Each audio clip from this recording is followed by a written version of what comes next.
分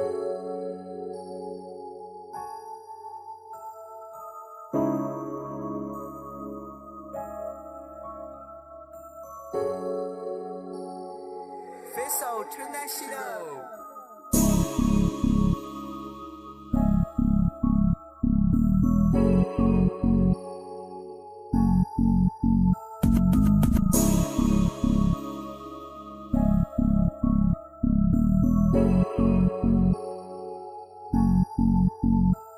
Bunul sac cu ghidon, știi că știu e dezvoltat. Numai tu vorbesc căcaturi că e posibil să vă abateți. Când ieșeam toți pe afară, ați văzut la greu diamante. Eram flix din cap până în picioare, de mici departe. De stradă te ferește, parcă ți-e profa de mate. Îmi țin inima în piept, fiindcă așa ajung departe. Plăcut surprins ce înseamnă viața dacă ai bune fapte. Și atunci am continuat să dau un șur cu bunătate. Băiețeala de pe stradă e esențială mai mereu. De când fumam toți o cioată și visam la un meleu. De-aia atunci vise mărețe, de când stătea pe alt bar. De când spărcea cu frații orice feluri de pietre în par. Iar atunci realiza că viața înseamnă altceva. Nu decât știu o reasă undeva cu o fată moartă. Da, am trecut prin multe belele. Viața e risc, dau în zară. Ăștia mă venerează, demon, nu e nimica normal.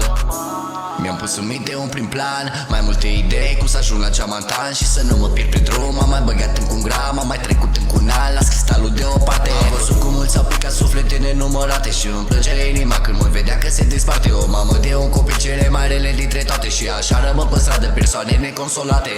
Sus frățiori, niciodată nu târziu. Visul tău rămâne acolo, doar că tot e timpuriu. De când eram micuț am ales în minte ca să scriu. Fiind nimeni în jurul meu de adesea ori foarte pustiu. De când m-a rănit odată și am rămas ruginiu. Credeam că așa se scapă pe degete, rup de știu. Cum am ajuns eu pe targă, acum o să reviu. Dacă dau totul din mine, o să iei cenușiu.